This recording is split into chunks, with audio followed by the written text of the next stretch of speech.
छोटी एफआईआर हो जाती है तो घबराएं नहीं, सबसे पहले आप एंटीसिपेटरी बेल लें और जो आपके पास एविडेंस या डॉक्यूमेंट इस तरीके के रिकॉर्ड मौजूद हैं जो आपकी बेगुनाही को साबित कर सकते हैं वो इन्वेस्टिगेशन ऑफिसर को प्रोवाइड कराएं। अगर इन्वेस्टिगेशन ऑफिसर आपकी नहीं सुन रहा है तो आप कोर्ट आए, हाई कोर्ट आ सकते हैं और हाई कोर्ट में जो है उन डॉक्यूमेंट को प्रेजेंट करके आप एफआईआर को क्वेश्चन कर सकते हैं। बयान या गवाही ना दे जिसके बारे में उसको पूर्ण जानकारी ना हो, जिसमें उसके फंसने के चांसेस हो, या कभी किसी को कोई भी चेक जो है ब्लैंक चेक साइन करके मत दें। तो इस तरीके की चीजें ना करें। और अगर चार्जशीट फाइल हो चुकी है और चार्ज फ्रेम नहीं हुए हैं तो आप डिस्चार्ज की एप्लीकेशन लगाएं और उसमें अपने सारे फैक्ट और सारे गवाह सबूत जो आपके एविडेंस हैं उनको रखें।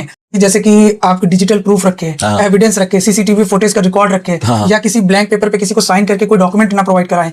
और आप मान लीजिए चार्जशीट के बाद आपको समझ में आता है कि अब हमें क्या करना है, आपके पास ऑप्शन है, आप चार्जशीट को क्वेश्चन के लिए आप हाई कोर्ट आ सकते हैं और हाई कोर्ट में चार्जशीट क्वेश्चन के लिए डाल सकते हैं और जो आपके एविडेंस है वो आप हाई कोर्ट को दे करके अपनी एफआईआर को क्वेश्चन कर सकते हैं। और अगर आपकी हाई कोर्ट एफआईआर क्वेश्चन नहीं करता है किन्हीं वजह से या कुछ फैक्ट ने आपने नहीं रखे हैं तो आप दोबारा आप जो है सुप्रीम कोर्ट में जा सकते हैं अपनी एफआईआर को क्वेश्चन कराने के लिए। तो वकील साहब पहले ये बताइए कि जो झूठा मुकदमा होता है या झूठा मामला होता है इसकी हैसियत कानून में और या भारत में किस तरीके से है? झूठा मुकदमा अक्सर जो है लोग मतलब फर्जी मुकदमा लिखवा देते हैं जो कि फर्जी तथ्यों के आधार पर या मनगढ़ंत अपने तथ्य या बातों को रख करके या दुर्भावनापूर्ण इंटेंशन को लेते हुए जो है दाखिल कर देते हैं। तो इसमें ऐसा होता है कभी कभी जो है फैक्ट के आधार पे एफआईआर लिख दी जाती है, लेकिन ऐसा नहीं कि ये मुकदमा जो है बहुत मजबूत होता है। झूठे सबूत और झूठे गवाहों के आधार पर ये मुकदमा ज्यादा देर तक टिक नहीं पाता है। एफआईआर भले हो जाए लेकिन ये जरूरी नहीं कि आगे तक चले। नहीं, कानून इसको जो है क्या कहता है? कानून मान लीजिए कि झूठे मुकदमे दर्ज करने की जो चलन है इसके बारे में कानून हमारा क्या कहता है? नहीं, कानून अगर कानून को इस चीज की जानकारी हो पाती है कि मान लीजिए कोई झूठा मुकदमा दर्ज हो गया है तो कानून ने इसमें पनिशमेंट के जो है सेक्शन दे रखे हैं। जैसे कि आईपीसी था सेक्शन 182 जो कि झूठे मुकदमे के लिए था, 182 था जो कि अब बदल करके 217 बीएनएस हो गया है। और एक आईपीसी का सेक्शन था 211 तो जो कि अब बदल करके जो है 248 हो गया बीएनएस में। मतलब अगर किसी लोक सेवक अधिकारी को जो कि मतलब एफआईआर करने वाले मतलब किसी पुलिस अधिकारी को अगर झूठी सूचना दे करके एफआईआर दर्ज कराई जाएगी तो आपके बीएनएस के सेक्शन 211 में आपको पनिशमेंट दी जाएगी। या अगर किसी के ऊपर झूठा आरोप आप लगाते हैं और ये सिद्ध हो जाता है कि वो आरोप झूठा था तो आपको बीएनएस के 248 में उसकी पनिशमेंट दी जाएगी। अच्छा, तो ये पनिशमेंट क्या जेल हो सकती है या अर्थदंड होगा इसमें? नहीं, इसमें जेल का प्रोविजन है। अच्छा, ये बताइए कि अगर मान लीजिए कि मतलब कि भारत में कोई व्यक्ति किसी पे भी जो है एटलीस्ट एफआईआर तो दर्ज कर ही सकता है ना, इसका मतलब ये अगर कोई ऐसी झूठी एफआईआर करा देता है तो झूठी एफआईआर तो दर्ज हो जाएगी लेकिन वो ज्यादा समय तक टिक नहीं पाएगी। अच्छा, तो क्या मतलब जो इस तरह से दुर्भावना पूर्वक जिस व्यक्ति ने मान ली झूठी एफआईआर दर्ज कराई है तो उसको भी कल को दिक्कत का सामना करना पड़ सकता है कि उसने झूठी एफआईआर दर्ज कराई? हाँ बिल्कुल, मैंने अभी यही तो आपको बताया कि जो आईपीसी में सेक्शन है जो 182 था जो कि बीएनएस में जो है 211 हो गया है। इसमें पनिशमेंट है कि अगर आप पुलिस अधिकारी को ये झूठी सूचना देकर के कोई एफआईआर दर्ज कराते हैं किसी लोक सेवक अधिकारी, इस पे भी केस हो सकता है। केस हो सकता है। ओके।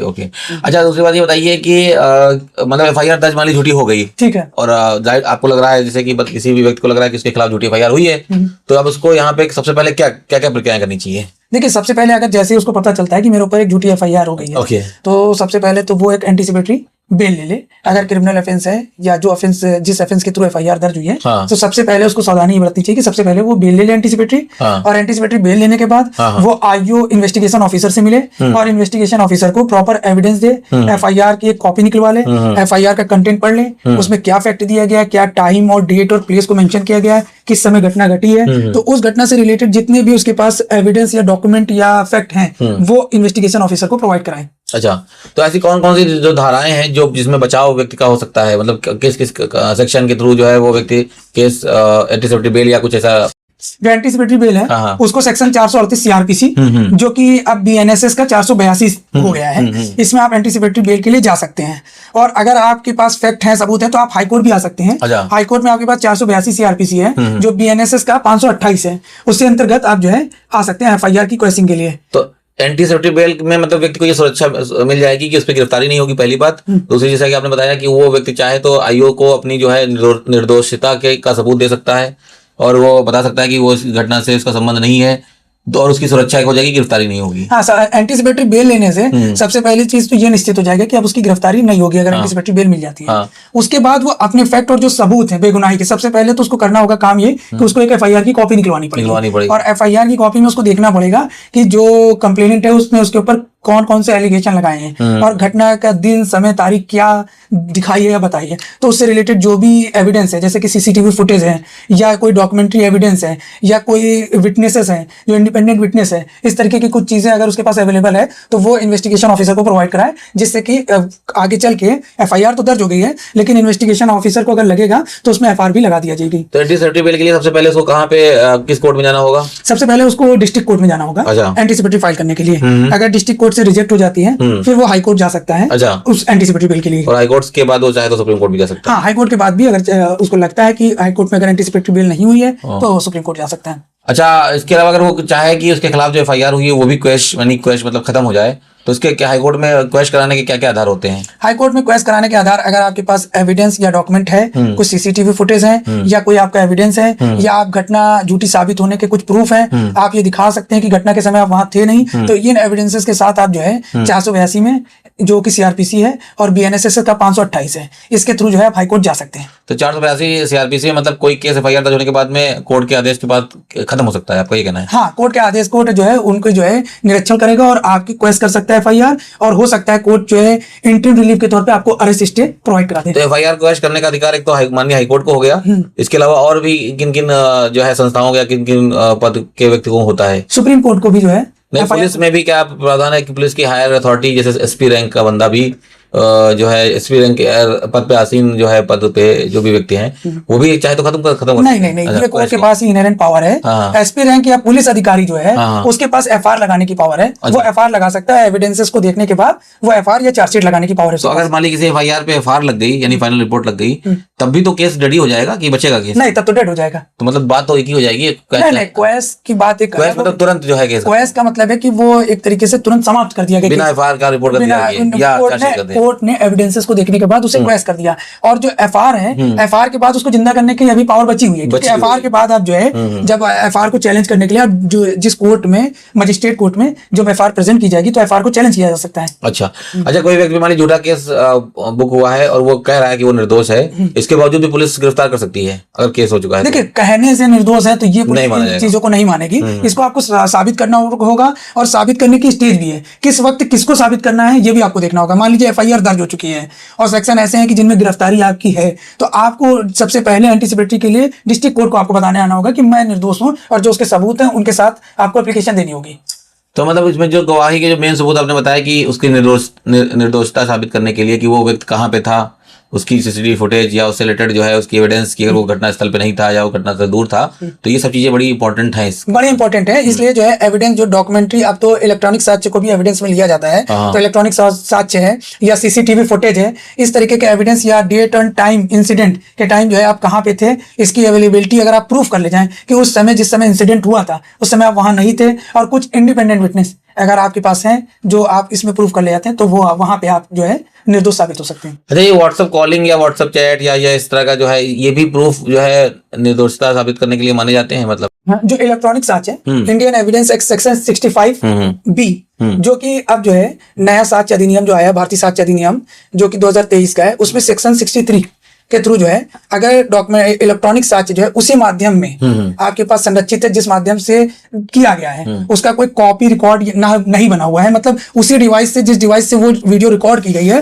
अगर वही डिवाइस से वो उसी फॉर्म में दी जाती है तो उसको साक्ष्य के तौर पर उसे ग्रहण किया जा सकता है। उसको इंडियन एविडेंस एक्ट 63 में एक सर्टिफिकेट दिया जाता है, इलेक्ट्रॉनिक साक्ष्य सर्टिफिकेट। मतलब जिस डिवाइस में जिस फॉर्म में वो चीज जो है प्रथम बार जो है वो संग्रहित की गई है, डेटा कलेक्ट किया गया, तो उसको बिना छेड़छाड़ किए, बिना उसको चेंज किए या दूसरी डिवाइस में ट्रांसफर किए या कहीं और भेजे, उसी डिवाइस में उसको प्रमाणिकता मानी जाएगी कि हाँ ये चीज जो है। हाँ, उसका 63 जो इंडियन एविडेंस एक्ट 2023 का 63 है, उसके थ्रू एक सर्टिफिकेट प्रोवाइड किया जाता है। वो अगर सर्टिफिकेट उस डिवाइस को, उस एविडेंस को मिल चुका है तो वो जो है कोर्ट में ग्रहण किया जाएगा। मतलब क्या इसमें एफएसएल जो फॉरेंसिक लैब रिपोर्ट होती है उसकी भी भूमिका होती है? इलेक्ट्रॉनिक साक्ष्य में नहीं होती है, मेडिकल में आपकी जो है एफएसएल की रिपोर्ट होती है। अगर कोई गंभीर अपराध हुआ है जिसमें मेडिकल इंजरी हुई है तो ये भी आपके एविडेंस में इंक्लूड किया जाएगा। अच्छा, इसमें जो गवाहों की भूमिका होती है फर्जी केसों में, उनकी कितनी प्रमाणिकता या उनकी क्या महत्वपूर्ण होती है? देखिए, गवाहों की भूमिका जो है बहुत महत्वपूर्ण होती है। अगर गवाह जो है इंटरेस्टेड विटनेस है तो यहाँ पे आपको फेवर मिलेगा, लेकिन अगर इंडिपेंडेंट विटनेस है तो यहाँ पे आपको थोड़ा सा जो है उस पर फाइट करनी पड़ेगी। अच्छा, मान लीजिए FIR दर्ज भी हो गई और चार्जशीट भी दर्ज हो गई, और वो अभी भी व्यक्ति के खिलाफ मान लीजिए चार्जशीट भी दर्ज हो गई, अब क्या अभी भी व्यक्ति के पास बचाव के अवसर हैं? हाँ, अभी भी व्यक्ति के पास बचाव के अवसर है। चार्जशीट को चैलेंज कर सकता है। अगर चार्जशीट गलत तरीके से दर्ज हो गई है और FIR नहीं लगाई है इन्वेस्टिगेशन ऑफिसर ने, तो वो अपनी बात कोर्ट को रख सकता है चार्ज फ्रेम होने से पहले।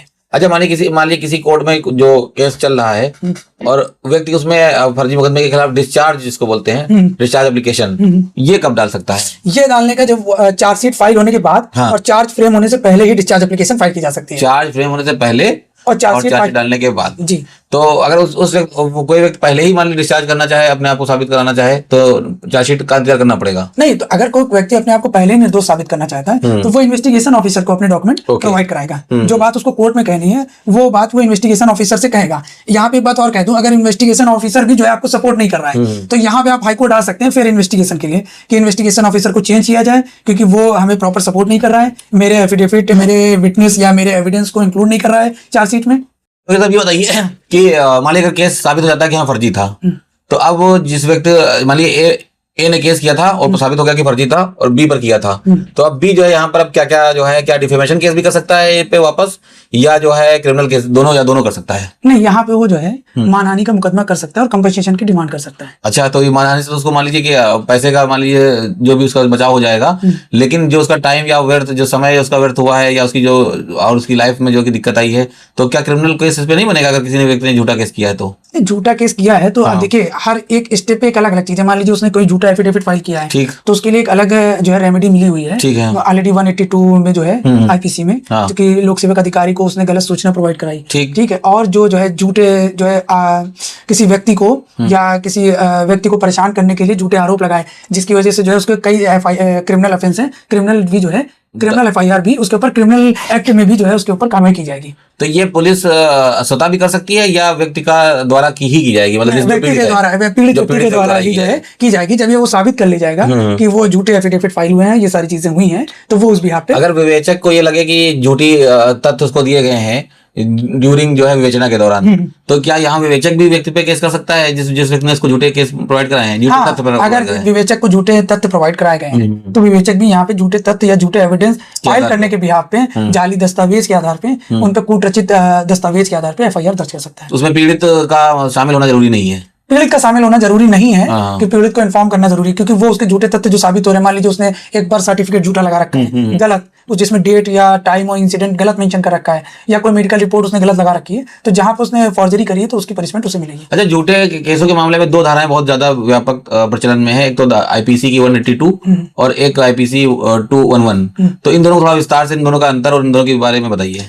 इसमें यह है कि जो 182 है IPC का, उसमें किसी लोक सेवक अधिकारी को झूठी सूचना देना, अच्छा, ये इसमें डिफाइन किया गया है कि जैसे किसी पुलिस अधिकारी को आप ये सूचना देते हैं कि इस बंदे ने मेरे साथ ये क्राइम किया, तो यहाँ पे आपने उसको झूठी सूचना दी है। और 211 में जो बताया गया है, मतलब मैं इसको रफली लैंग्वेज में बता रहा हूँ, बिल्कुल आराम से, इसमें यह बताया गया है किसी व्यक्ति को क्षति पहुंचाने के लिए उसके ऊपर मनगढ़ंत आरोप लगाना या झूठे आरोप लगाना, उस पे जो है ये दिया गया है, ये 211 में बताया गया।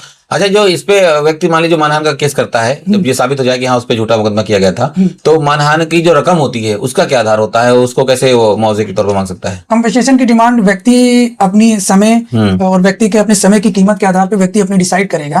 वो हर व्यक्ति के आधार पर अलग भी हो सकती है और कम और ज्यादा भी हो सकती है, तो वो अपनी डिमांड अपनी रोज डेली रूटीन के हिसाब से या अपनी जो सोशल इमेज है उसके आधार पर डिसाइड करेगा, और कोर्ट उसको जो है अपने विवेक आधार पे निश्चित करेगी कि इतनी राशि ही देनी है, इससे कम करनी। मतलब पीड़ित की जो सोशल बैकग्राउंड है या उसका जो पद है या जो उस समाज में जो उसकी प्रतिष्ठा है या छवि है या जो भी जिस तरह से वो या उसकी इनकम का जो सोर्स है उसके उसमें जितना प्रभाव पड़ा है या उसको जितना प्रभाव पड़ा उसके हिसाब से वो निर्धारित की जाएगी। तो क्या कोर्ट इसको मतलब कि इसको स्क्रूटनी भी करती है या इसको जांच करती है कि जैसे मांग की जा रही है मान लीजिए 5 करोड़ रुपए की डिफेमेशन में, तो क्या कोर्ट भी इसको कुछ पैरामीटर्स पे इसको इवैल्यूएट करती है कि इसको कैसे जांचा जाए, ज्यादा मांग रहा है, कम मांग रहा है, कैसे कर रहा है? तो कोर्ट भी अपना जो है फैक्ट के आधार पर डिसाइड करती है और अपने विवेक के आधार पर कि क्या ये स्क्रूटनी करती है कोर्ट, क्या विवेकानुसार कि क्या ये रकम जो इन्होंने डिमांड करी है इतनी बन रही है कि नहीं बन रही, फिर वो अपने आधार पे उसको डिसाइड करती है, उस रकम को कम भी कर सकती है। एक आखिरी क्वेश्चन वकील साहब कि मान लीजिए जो है पब्लिक आम नागरिक जो है वो अपनी जो जैसे झूठे केसों से सुरक्षा के लिए पहले से मतलब किस तरह से जो है मतलब एक तरह से उसकी